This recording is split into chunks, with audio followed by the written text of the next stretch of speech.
Good morning, Center for Spiritual Living, Los Angeles. The day has begun, correct? Amazing grace. So this morning I'm so happy to have you here with us, with and as the Center for Spiritual Living, Los Angeles. This morning, as you can tell, I'm getting major echo feedback. Hold on just a second. Bob's working on it. I'll keep talking so he can hear it. Much better. Well, not really. If you have not surmised yet, our guest vocalist today, the one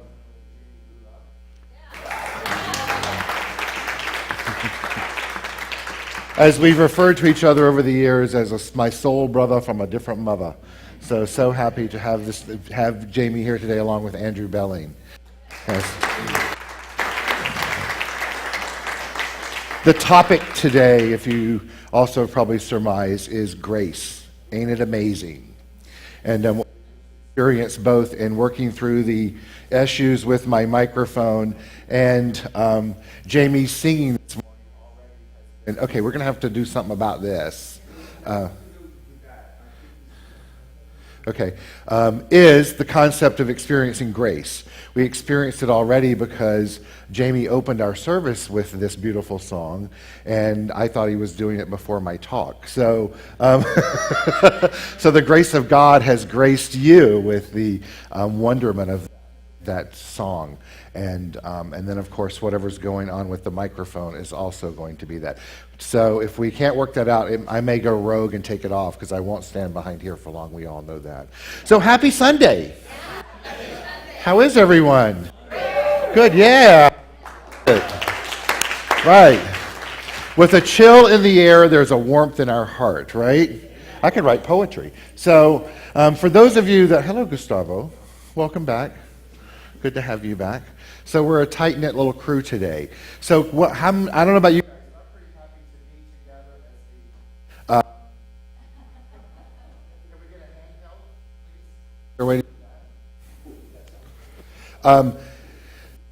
Coming together as a spiritual community. We come together Sunday morning here as the Center for Spiritual Living Los Angeles. Maybe it's if I stay back here because it seems out. So I'm going to do my best to stay back here.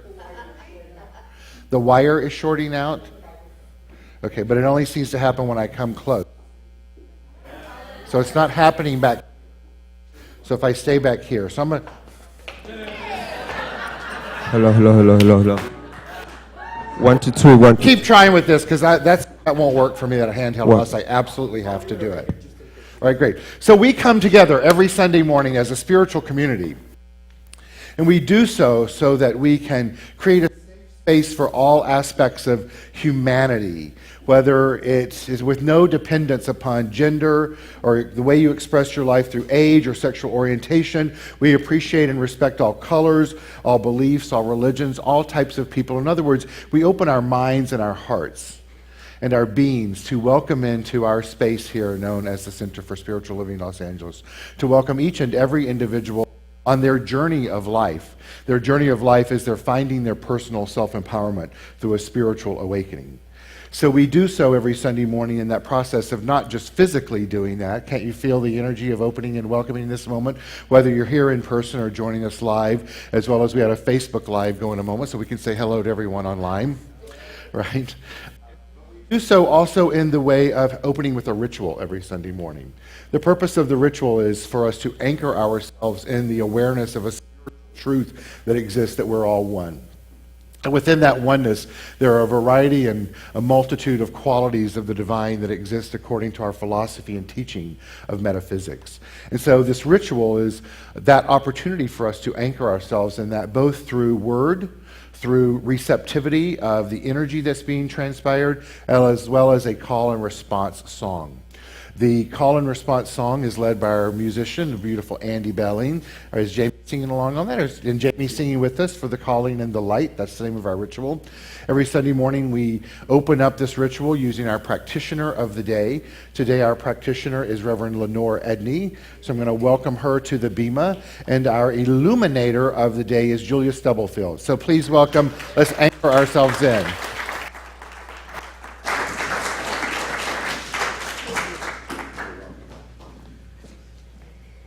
Good morning. And you can all hear me. I don't have to change that mic, do I? You can hear me. Loud and clear. Yes. Ready.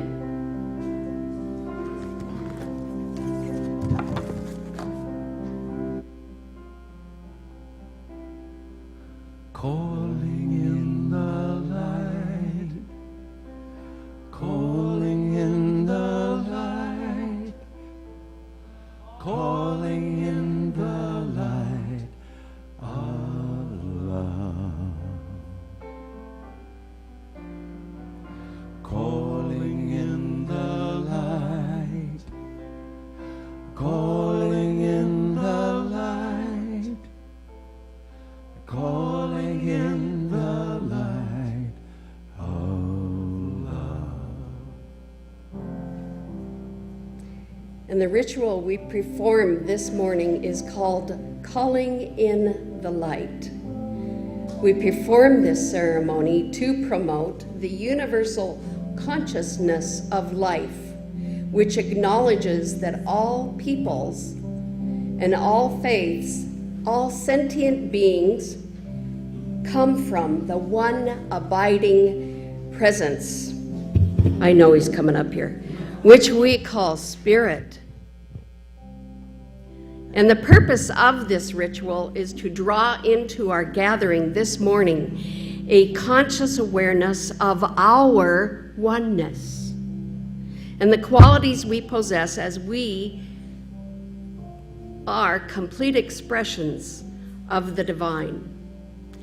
And as Julia lights the first candle, it is lit for the quality of peace. In this way, we honor our inherent divine state of inner calm, regardless of any seeming chaos unfolding around us or within us. The second candle is illuminated for the quality of power. Just like that battery has power, we ourselves, we acknowledge the power within us as the energy by which everything exists. And Julia lights the third candle for beauty, a personal expression by which high spiritual qualities are made manifest. Just look around. The fourth candle is for the quality of joy, that state of being that is excited by the expectancy and experience of good. And the fifth candle is illuminated for light, the symbol of divine intelligence. And Julia lights the sixth candle for life, all life, that which is defined and animated, the animated principle of beingness and being, that inner something that makes everything live. The seventh candle is lit for the quality of love, defined as the self-givingness of spirit, the desire of life to express itself by giving of itself. And we light the eighth candle for the quality of wisdom. The concept of unity is the mystical secret of the ages and the key to wisdom. And the final candle we light is known as the healing candle. I ask that you take a moment and think of someone you would like to silently put into the light of the healing flame to experience the eternal and everlasting love of the divine. I am love. I am love. I am peace. I am peace. In my heart. In my heart. I am free. I am free. I am spirit. I am spirit. I am soul. I am soul. All together. All together. We are whole. We are whole. Calling in the light. Calling in the light. Calling in the light of love. Calling in the light. Calling in the light. Calling in the light of love. And so it is. And so it is. And so it is. And with that, I'll do a spiritual mind treatment. This morning, I want to just make a little, in the meditation, the individuals received a card from the box called The Mastery of Love by Don Miguel Ruiz. And if any of you would like to receive a card, just come and see me after. And they're yours for today and for whenever.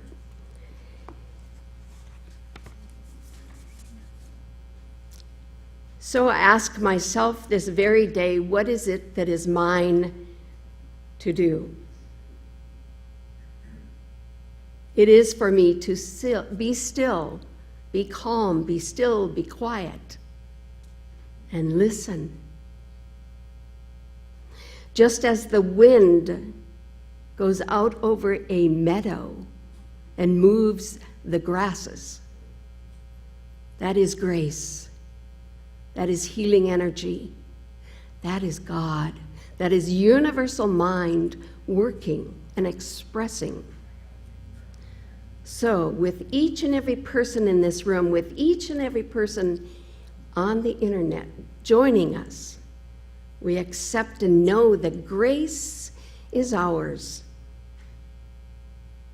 Just walking with, walking in, walking as. And right here and right now, we know for ourselves and for all that there is that element of peace that is within. And as I say these words, I invite you to remember to be gentle and to be kind, wherever you are, especially within. That is grace.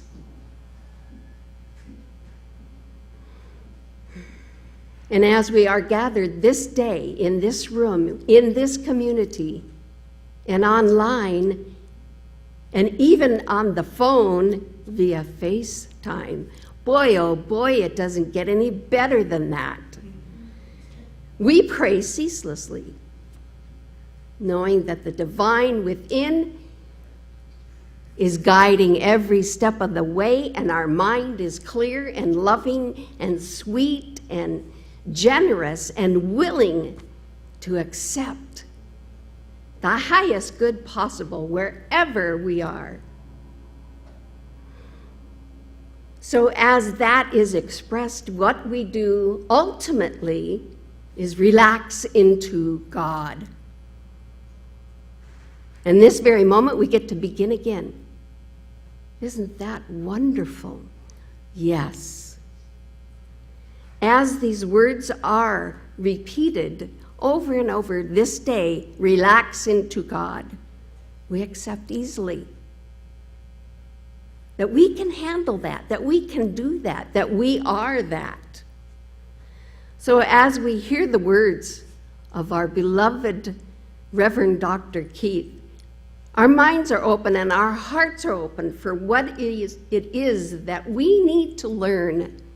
Each of us has a teaching moment where we pick in and pick up what it is that is ours to learn from the message this day. We're in great gratitude for that. We're in great gratitude for the beautiful music, for the outstanding expressions of the divine in these beautiful musicians. We're grateful for every single person who came this morning and set up. Thank you. That's grace expressing itself. So as these words are released, we kindly, sweetly, lovingly remember what it is we are, spirit in action. And we say yes to that. It's a good day. And together we say, and so it is.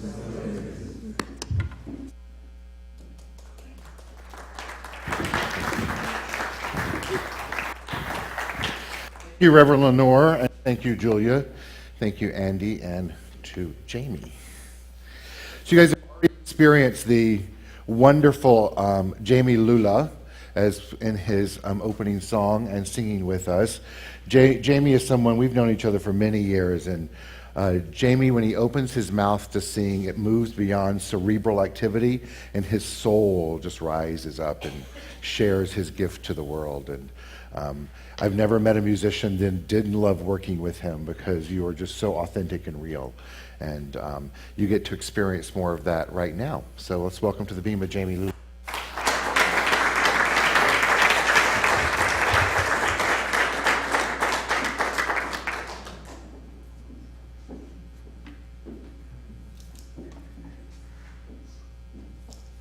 Good morning again.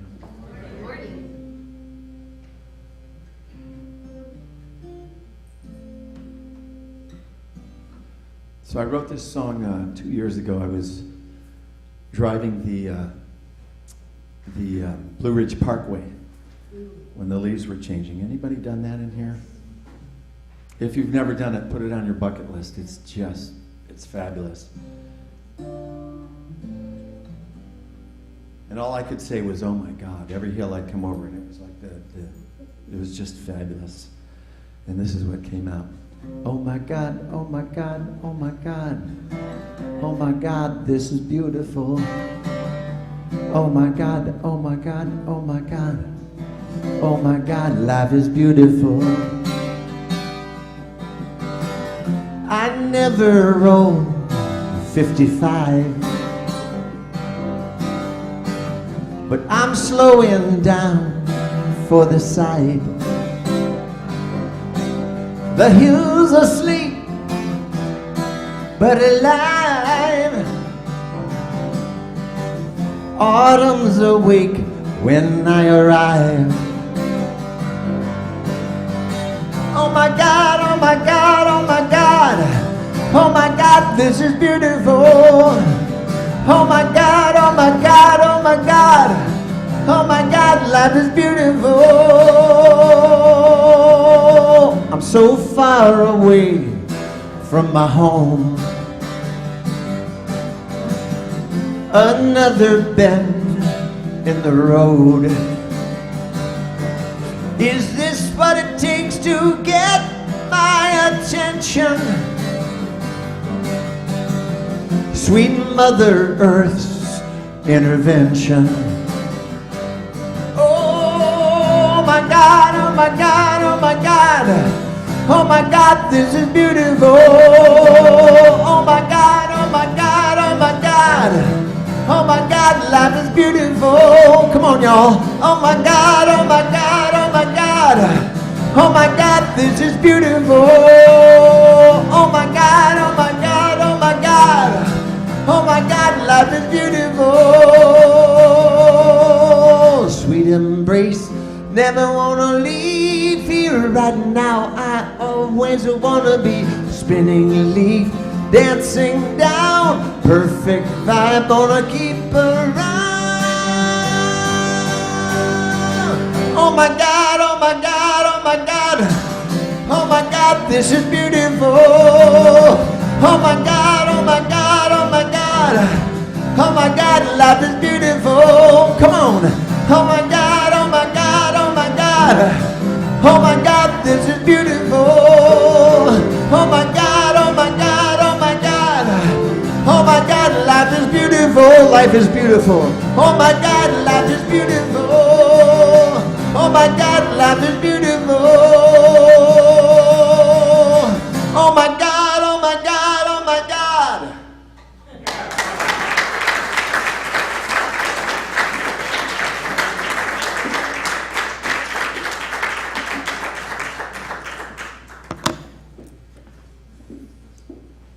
Oh my God, it is beautiful. And so are you. I don't know about you, but my mother taught me when someone told you you're beautiful, you say, oh, thank you. You're beautiful. So my message this morning is grace. Ain't it amazing? So I want to talk today about the concept of grace from the perspective of our looking at it from a new perspective. I'm sure many of us have heard the song which Jamie sang earlier. It's actually one of the most sung hymns in the Western culture, which is Amazing Grace, How Sweet the Sound. And I'll share the rest of the lyrics with you in a moment. But what I want us to look at this morning is the concept of the grace of God. The grace of God, not looking at God as Jamie was just singing, oh my God, ain't it beautiful, of letting go of an old paradigm or an old ideology of God, that power in the sky, if you will, but looking at it from a new perspective of the God that is within. I'm going to start by reading a Bible verse, Romans 8:38, which is this.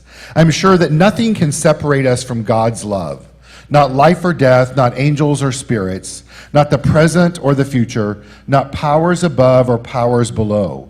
Nothing in all creation can separate us from God's love for us is in Christ Jesus, our Lord.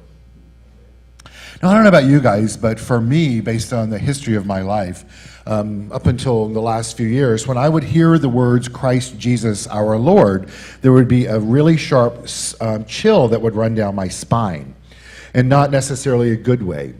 But I've reframed that over time and looking at it from the perspective of not Christ Jesus the Lord as some teaching has stated what the man himself, who he was as a savior, but more from the perspective of looking at it as Jesus the Christ. And I'm going to talk about this morning, and looking at Jesus the Christ as that which lives within each one of us. And as we engage that and activate that, we experience more and more of the grace of God. Not because the power that we call God is giving us more of that grace. It's just because as we align ourselves with the consciousness of that which we are, that which we experience is revealing that.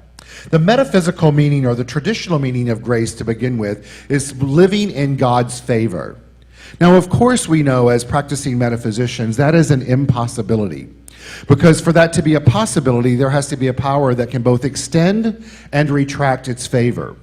And the philosophy of practice of metaphysics and the teachings of the science of mind, we know that that power itself does not have that possibility because it's an impersonal power. It's universal, it's omniscient, it's omnipresent. It exists within us, it is both above us and below us. However, it does not sit in judgment or in praise of us. It just simply is that which it is. It is the creator of all things, and it is source, it is known as life, the thing itself, and all of it is the same thing, and it exists equally among all of us. The metaphysical meaning of grace is this: God in the process of regeneration. Grace and truth came through Jesus the Christ. That is, the real saving, redeeming, transforming power that came to the human through the work that the man Jesus did in establishing for the race a new and higher consciousness on earth. We can enter into this consciousness, the consciousness of Jesus the Christ, by faith not only in him not as a deity, but as him as a human that walked this earth as example, not as exception. We can do that by means of engaging the inner spirit that exists by means of all of us and the law of life that he used and practiced according to the teachings of Jesus. Grace, from my perspective, which we've talked about already this morning in a variety of ways through Reverend Lenore's treatment, and by listening to the lyrics that Jamie used in the song, which are a bit different from the traditional lyrics, is the awakening of the individual when we are in alignment with our human nature and our divine nature at the same time. It's walking that line consciously, as I've said many times before, of our humanity and our divinity, and not allowing one to overpower the other. But the key to that walk of our humanity and our divinity, to live in grace, is the conscious part. It's being awake and alert to the power that we call God and our role in the co-creative process. The grace of God is choosing to live as if we were Jesus the Christ himself. Now, as I've shared with you before, I will never forget, and Jamie knows Dr. Barbara King, right? The first time I ever heard her say to a congregation, "You know, child, his last name wasn't Christ." Which means that we've learned, or we've been taught over the years, that the words Jesus Christ has been used for him as if his name was Ed Smith. But you don't refer to Ed as the Smith. But the truth is, we do, as awakened individuals, refer to Jesus as the Christ. Well, what does Christ mean in metaphysical terminology? It means this: the incarnating principle of the God, man, and the perfect word or idea of God which unfolds into and through the man. In more simple terms, what we call that here is an awakening. It's becoming awake and alert to the principle of the divine which exists within us, and we draw forth that principle into the form of experience or reality or manifestation through our word. Christ is the divine man. It's that place within each of us that is divine.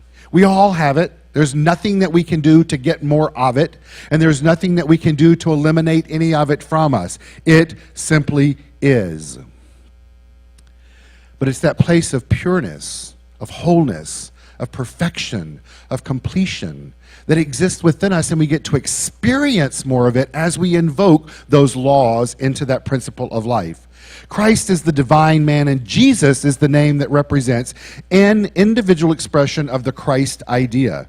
Christ, the concept, the experience, the expression, existed long before the man named Jesus walked this earth.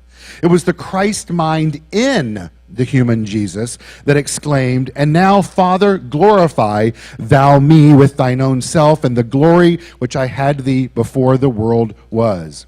The Christ that I'm talking about abides in each person as their potential perfection. Not that we don't have perfection within us already, but potential perfection in a lowercase p, meaning that which we need to tap in through our actions, reactions, interactions of life, so that we reveal and experience perfection with the uppercase P, that which already exists, which is also known as wholeness and completeness.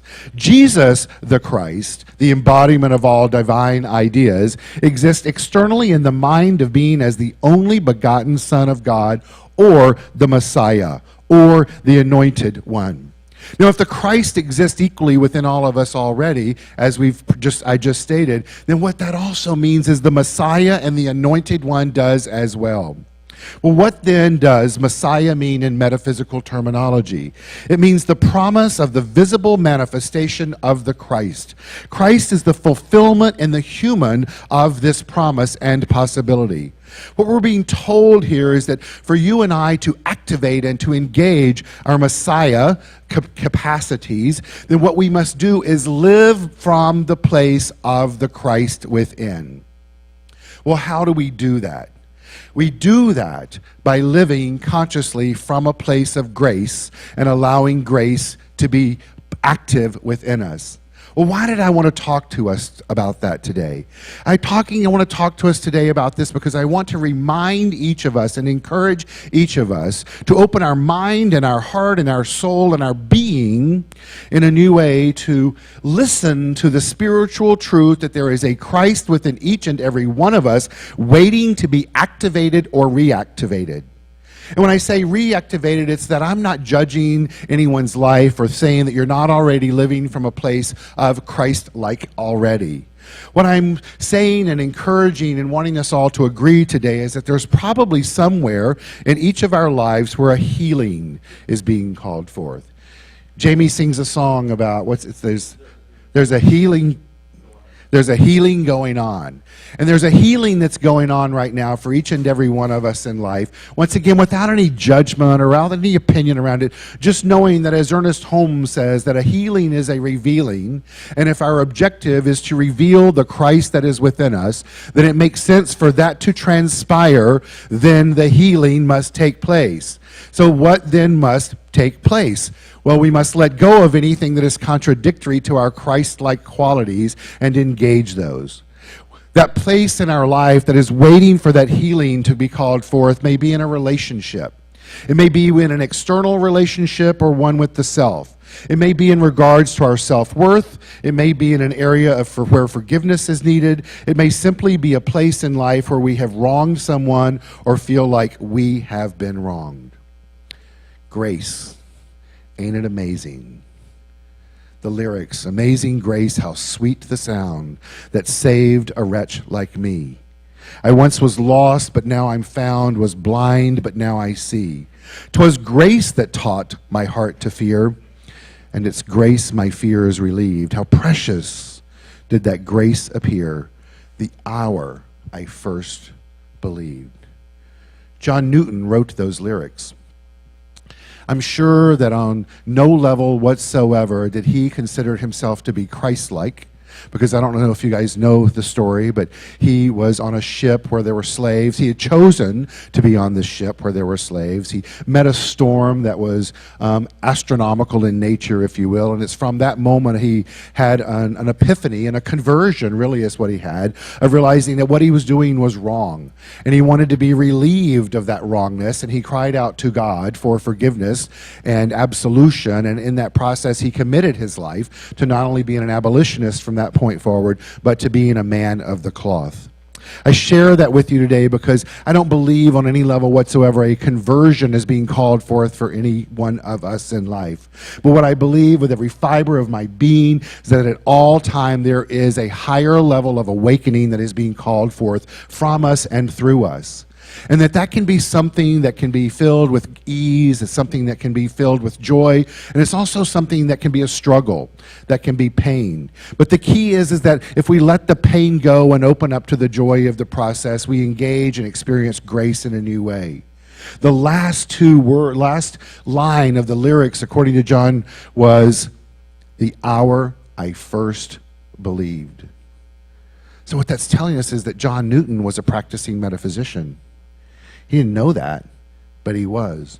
The question I have for you today is, where in your life are you willing to believe in a greater way than before? That the power of God is there waiting for you to call it forth so that the experience that you have is one of transcendence. It's through that process grace shows up. This year we've declared in this very room that for our center, our community, is the year of love and kindness, just as it is for Congregation Kol Ami. For you and I to engage in love and kindness in a greater ways in our life and to be a conduit of the Christ-like nature will require us to engage in grace. The grace I'm talking about this morning is not in a Christian context, as I've said before, but as in the context where Jamie said the lyrics, the power, let me reread it. How amazing grace, how sweet the sound that saved and set me free.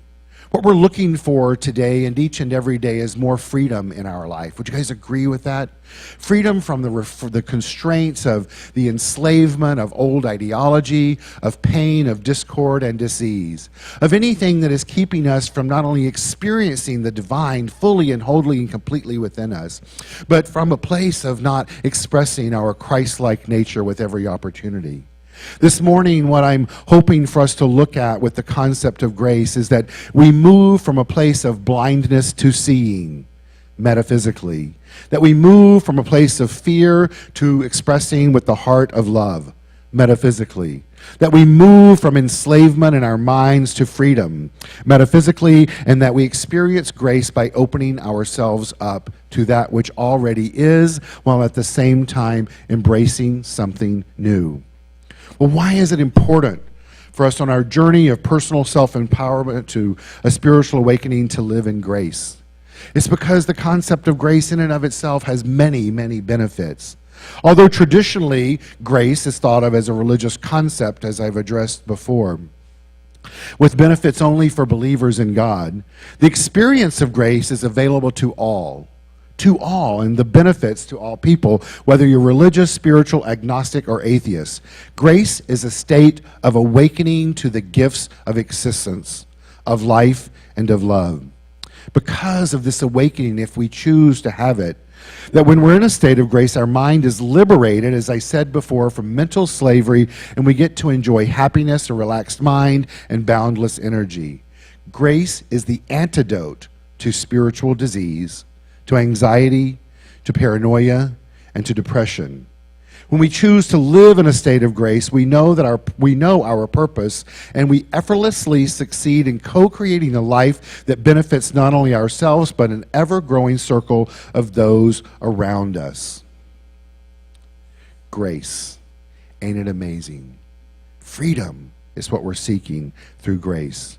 In 1937, Ernest Holmes spoke at the Wiltern Theater, not too far from here, regarding the concept of the spiritual meaning of living in freedom. And he wrote this, and I think it's pertinent to what I'm talking about right now.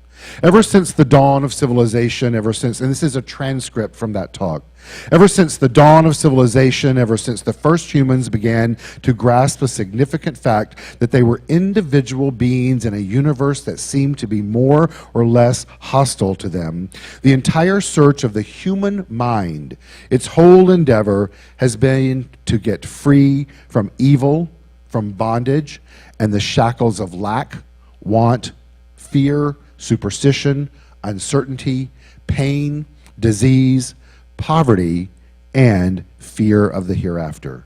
And because of this, human systems exist. Organized philosophies spring up, science develops, educational systems are conducted, collective security is sought after, and the religions are formulated to allay this fear of humankind relative to the soul. The great demand of the world today, remember he's talking about 1937, let's see if it changes for today, is for a sense of security, freedom, and liberty. But we must be very certain that we do not swap one image of bondage for another. I've read a large part, he writes, of the religious and philosophic history of the world, and I've noticed that almost invariably, when the world traded one kind of religion for another, it didn't get a good deal. The Pilgrim Fathers who came to the shores of New England came to worship God in their own way. But the moment they got there, everyone in the colony worshiped God in the way that the strong-minded members of that colony decided was the way to worship God.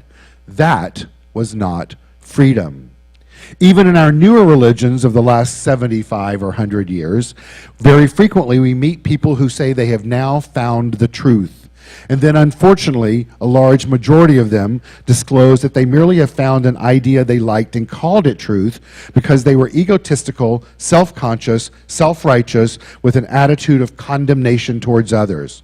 That, Ernest writes, is not the truth. In studying one system of thought after another that has transpired in the last 7,000 years of history, I've noted how extremely difficult it is for the human mind to conceive liberty without license, without egotism. And we can only give birth to freedom when we have conceived liberty. True freedom has something cosmic behind it. If the time has come that modern science has proved that we cannot move a piece of paper without changing the balance of the entire physical universe, if we've come to the place where we know that the stuff of which our physical bodies are made of is the same stuff of which the planets are made, if we've come to the place where such a profound unity is maintained that physicists believe there is no such thing as disunity in the physical world, then we can easily see what the great spiritual leaders of the ages meant when they told us of that greater unity in which we all live and move and have our being, and that the idea of freedom itself is tied up with the true concept of the unity of good. What he's telling us there is for you and I to live freely without license can only be done by aligning ourselves with the unity of life. That's the only way it can happen, by living from a place of oneness, from engaging in an awareness and acceptance of oneness, of knowing that there is nothing that is disconnected from that which is the one. Now, I don't know about you, and I've said this before, that when I hear the words, there is only one activity taking place, or there's only God, my mind gets blown on that a good bit. How about you guys? That's a big idea if you think there's only God. That there's only one power. That there's only one life. Because that seems so paradoxical when you look out into the ethers of the universe, correct? That seems contradictory when you look around the room, and there's so many different expressions of life. And yet, that's either true or it's not true. I personally believe that it's true. It makes sense to me that that's true. Imagine if there was more than one power in the universe. Literally, imagine. So let's say there's 65 of us here. So what if there were just 65 different powers in this room? And then another 65 outside of that. And then that doubles, and that doubles, and that doubles. Wouldn't it seem at some point that there would be some combustible conflict? And yet, what we experience is order in the chaos that exists. So it seems logical to me that what's behind that is the one power. And by tying into that consciously and engaging that, we get to experience grace should we choose to do that. Well, this morning I want us to look at grace from the concept of the A, B, C's of grace. And let that be the base point from how we move forward in life. Looking more analytically at grace, grace may be seen as a process involving 3 steps. Like breathing, which is a process of inhalation, exchanging gases, and exhalation, grace is a process of awakening. That's the A. Experiencing bliss is the B, and creating with compassion is the C. The first, as I said, is awakening to an ultimate reality. You can call it nature, you can call it God, you can call it life, you can call it the one thing itself. It doesn't matter what you call it, it doesn't change. It is the realization that the universe contains incalculable blessings that support each one of us with an abundant life and joy should we choose to live in grace. The second part is the blissful feeling or experience that arises from that oneness.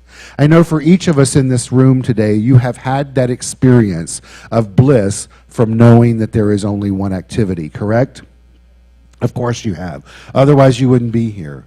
And the truth is, if you had that experience once, it's innumerable how many times it can be recreated through you.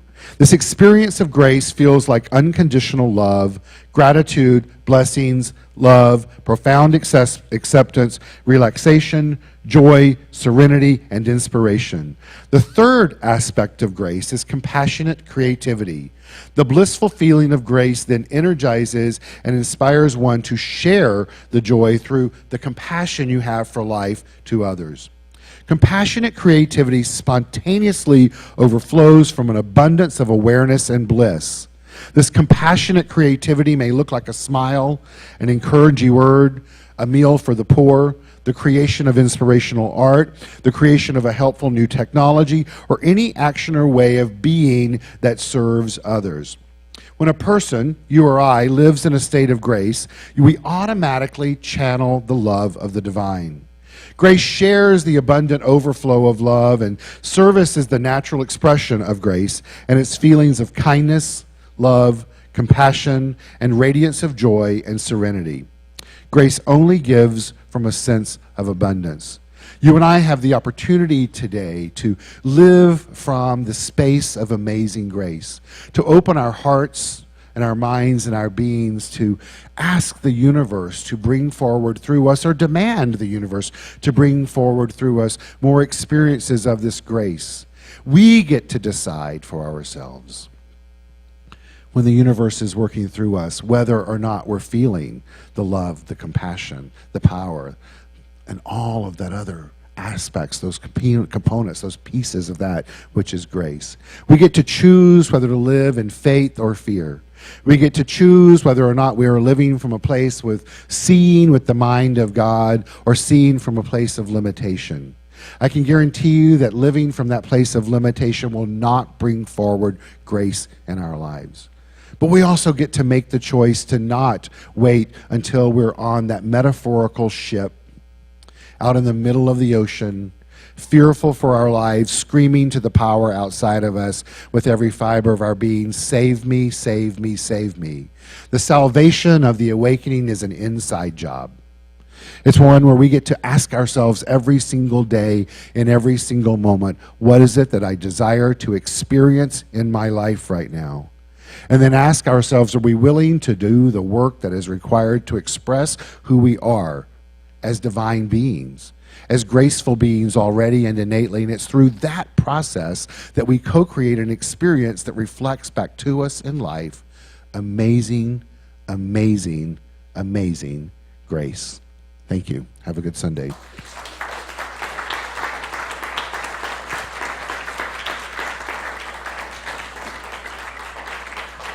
Come on back up, everybody.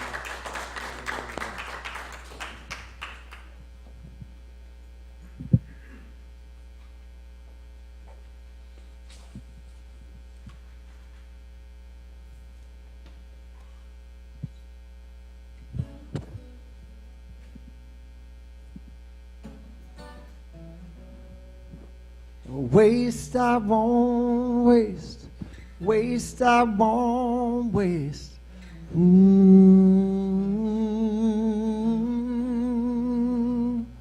Waste I won't waste, waste I won't waste.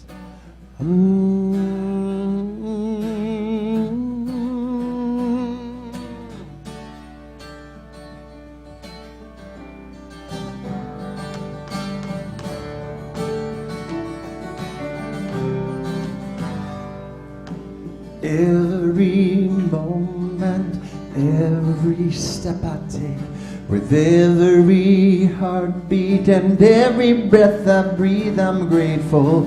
It's sacred, so beautiful. I feel your precious presence as my life. Now I won't waste, I won't waste, I won't waste, I won't waste, I won't waste one more minute of my life. I won't waste, I won't waste, I won't waste, I won't waste, I won't waste one more minute of my life.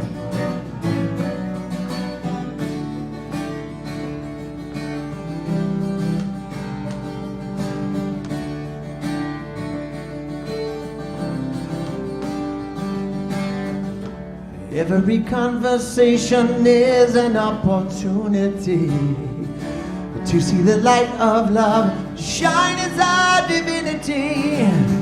It's sacred, so beautiful. I feel your precious presence as my light. Come on. I won't waste, I won't waste, I won't waste, I won't waste, I won't waste one more minute of my life. I won't waste, I won't waste, I won't waste, I won't waste, I won't waste one more minute of my life.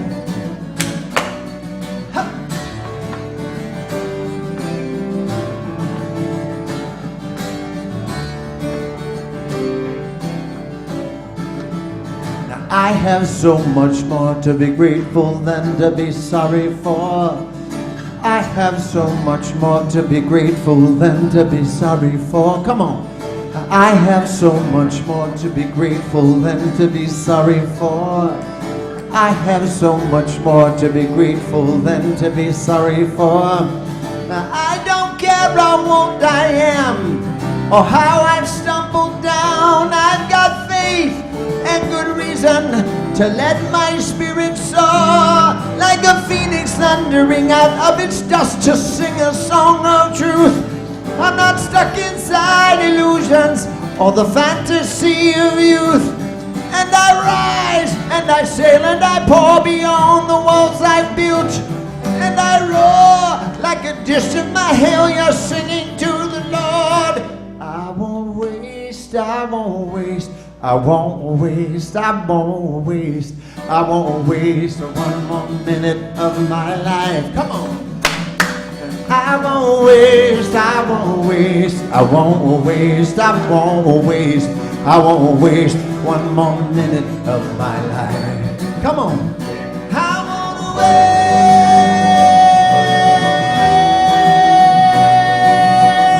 one more minute of my life. I won't waste, I won't waste, I won't waste, I won't waste, I won't waste one more minute of my life. Take it home. Now I won't waste one more minute of my life. I won't waste one more minute of my life.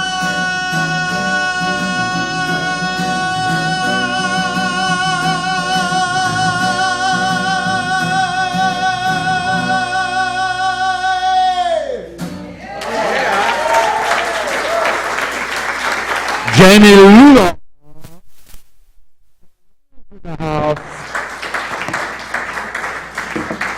He is. All right, Bob, I'm going to switch to this microphone now, okay? All right, thank you. But I'll switch back to the handheld for the last prayer, just FYI. Okay, all right. So can we have our ushers come forward? And thank you, Jamie. I could have just shut up for 26 minutes and just let him sing that song, right? That would have been it. Oh, Elizabeth said yes over there. No, I'm just kidding. Gotta laugh. All right, so we have our ushers coming forward. We as a spiritual community both survive and thrive on your conscious giving, and we're deeply appreciative of that, whether you're doing that in person here today or online. Your options for giving today, as far as methodology, would be cash, check, or credit card. If you'd like to give by credit card and have your card plugged in, no, swiped machine. I broke the one that you plugged in, so you have to swipe it. I know, I'm just going to let that go. But you still can do that through the swipe in the back with Reverend Edward. Are we happy to have Reverend Edward back, right? Also, just to point out before we do that, affirmative prayer works. If you recall last week, we did affirmative prayer for our beloved Doug Hutchinson, who said he would be back this Sunday, and he's sitting right over there. So, yes. So, if you're online and you'd like to give or not in the form of a traditional credit card, you can go to our website, csl-la.org, and click on Home and donate there. That takes you through PayPal, as well as you can use our app in the App Store, which is on our mobile device, which is how I gave today. We're also working on that mobile device, getting it updated with some other new stuff. So if you want to listen to stuff through that, our website and that's being updated this week, so know that. Please take out that what you're giving today and place it close to your heart if you feel comfortable doing that. The reason I ask you to place it to your heart is the heart is the symbol for love, and when we give with love, we know it returns to us multiplied abundantly. Please repeat after me. Conscious giving heals all fear. Conscious giving heals all fear. It awakens and enlivens my awareness. It awakens and enlivens my awareness. That I am one with an abundant universe. I am one with an abundant universe. Today is the day. That I choose to live in grace. I choose to give with grace. And I know that as I give with love, and know that I know, and know that I know that I know that I know, it absolutely returns to me multiplied abundantly. And so it is. Tis the gift to be simple, tis the gift to be free.